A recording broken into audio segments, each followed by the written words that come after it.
તો કેમ છો બધા? આજના આપણા આ વિડીયોમાં આપણે જોઈશું ટોપ 3 મોસ્ટ હોન્ટેડ જગ્યાઓ જે વિશ્વના અલગ અલગ દેશોમાં આવેલી છે. આપણા આ વિડીયો બહુ જ મિસ્ટીરિયસ થવાનો છે, તો એન્ડ સુધી બન્યા રહેજો. અને આઈ હોપ આજના આપણા આ વિડીયોમાં આપણે વાત કરીશું એક એવા પ્રાણીની જે ના તો માનવ છે ના તો પ્રાણી. આ જ છે એનફિલ્ડ મોન્સ્ટર. 1973માં અમેરિકાના એનફિલ્ડ શહેરમાં આ પ્રાણીને જોઈને ઘણા લોકોએ બહુ જ ભયાનક અનુભવ કર્યો હતો. 25 એપ્રિલ 1973માં એનફિલ્ડ શહેરના રહેવાસી હેનરી મેકડેનિયલે તેના ઘરની બહાર એક અજીબ અને અણખૂણું પ્રાણી જોયું. હેનરીએ કહ્યું કે આ પ્રાણી તેના ઘરના બારણે ઊભું હતું અને તે દ્રશ્ય ખૂબ જ ડરાવનું હતું. હેનરીએ આ પ્રાણીની ઓળખ કંઈક આ રીતે આપી છે કે આ પ્રાણીના 3 પગ હતા, નાના હાથ જેમના નખો બહુ તીક્ષ્ણ હતા, હળવા રાખોડી રંગની ચામડી હતી અને લાલ અને મોટી આંખો હતી. આ પ્રાણીએ હિસ્સની અવાજો કરી અને અસામાન્ય લાંબી છલાંગો મારતો નજરે પડ્યો. આ ઘટનાની જાણકારી પછી કેટલાક સ્થાનિક લોકોએ પણ એવું જ પ્રાણી જોયું. કેટલાક લોકો એવું માને છે કે આ કોઈ અજાણ્યા પ્રકારનું પ્રાણી હતું, બહારના ગ્રહ પરથી પૃથ્વી પર આવ્યું હોય. બીજા કેટલાક લોકો એવું માને છે કે કદાચ આ કોઈ કાંગારૂ અથવા તો અજીબ પ્રકારનું પ્રાણી હતું જે પલાયન કર્યું હશે. સામૂહિક ભ્રમ એવો છે કે શંકાસ્પદ લોકોનું એવું કહેવું છે કે આ બધું માત્ર માનસિક ભ્રમ અને રાત્રિના સામાન્ય પ્રાણીઓના ખોટા અંદાજ હતા. એનફિલ્ડ મોન્સ્ટરનો કેસ એક પેરાનોર્મલ એક્સપર્ટ અને ક્રિપ્ટોઝોઓલોજી શોધકર્તાઓ માટે બહુ જ હોરર અને મિસ્ટીરિયસ બની ગયો હતો. એનફિલ્ડ મોન્સ્ટર માત્ર એક કહાની નથી, તે એક ભયાનક રહસ્ય છે જે આજ સુધી કોઈ ઉકેલી. વિલિસ્કા એક્સ મર્ડર હાઉસ.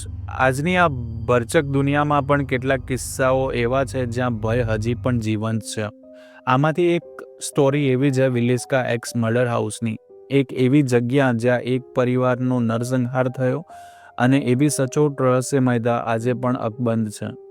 કેસની શરૂઆત એવી થાય છે કે 1912માં અમેરિકાના આયોવા રાજ્યના વિલિસ્કા શહેરમાં 10મી જૂનના રોજ મોર પરિવાર પર એક ભયાનક હુમલો થયો. જોશિયા મોર, તેમની પત્ની સારા અને તેમના 4 બાળકો અને 2 મહેમાન એટલે કે કુહાડીથી નિર્મમ રીતે મારી નાખવામાં આવી હતી. ઘટનાની વિગત કંઈક એવી છે કે બધા લોકો ઘરના બેડરૂમમાં સૂતા હતા જ્યારે આ હુમલો થયો. હત્યારાઓ ચહેરાઓ કાપડથી ઢાંકી દેવામાં આવ્યો હતો અને ઘરના અરીસા ઉપર કાપડ ચડાવી દેવામાં આવ્યું હતું. એક તિલનું દીવડું બેડની નીચે મૂકવામાં આવ્યું હતું જેનાથી અંદરનું દ્રશ્ય વધુ ભયાનક બની ગયું હતું. આ કેસ આજ સુધી અનસોલ્વ છે. હત્યારો કોણ હતો અને એના ઈરાદા શું હતા તે કોઈને ખબર નથી પડી. વિલિસ્કા હાઉસ. લોકોનું કહેવું એવું છે કે ઘરમાંથી અજાણી ચપલીઓ એટલે કે લોકોના ચાલવાનો અવાજ આવે છે, બાળકોના રડવાનો અવાજ આવે છે અને ઘરના દરવાજા જે છે એ આપમેળે ખુલ્લા અને બંધ થતા જણાય છે. કેટલાક લોકોએ તો એવો પણ દાવો કર્યો છે કે અહીંયા અમે રાતના ટાઈમે પડછાયા જોયા છે. આ ભયાનક ઘર હવે એક ટુરિસ્ટ અટ્રેક્શન બની ગયું છે જ્યાં લોકો રાતના સમયે ભૂતિયા અનુભવ મેળવવાનો પ્રયાસ કરે છે.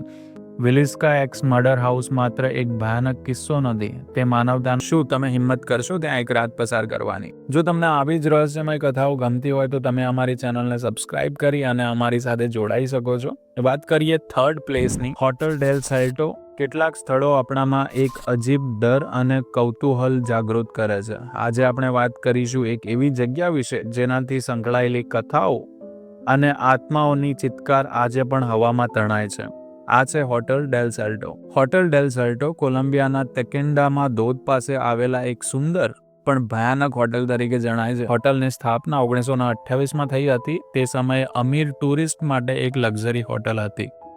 પરંતુ સમય જતાં હોટલના અંદરથી અજીબ અને ભયાનક ઘટનાઓ આવવા લાગી. સ્થાનિક લોકોનું એવું માનવું છે કે આ હોટલમાં ઘણા લોકોએ આત્મહત્યા કરી હતી. આવા કિસ્સાઓ બાદ હોટલના મહેમાનો અને કર્મચારીઓએ વારંવાર અજાણ્યા અવાજો અને અસામાન્ય પડછાયાઓ અને અજીબ ગંધ એટલે કે બહુ જ ખરાબ સ્મેલ પણ અનુભવી હતી.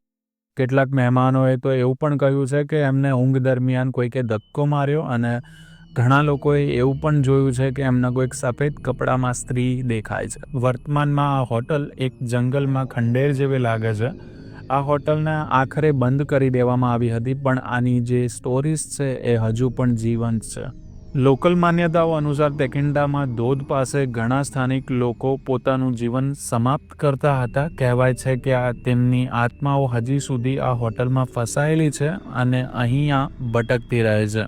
હોટલ ડેલ સાલ્ટો માત્ર એક ખંડેર નથી, પણ એ ભયાનક કથાઓની જીવંત સાક્ષી છે. તમે શું માનો છો? શું આ હોટલ વાસ્તવિકમાં હોરર છે કે પછી આ પણ એક માનવતાનો ભ્રમ છે?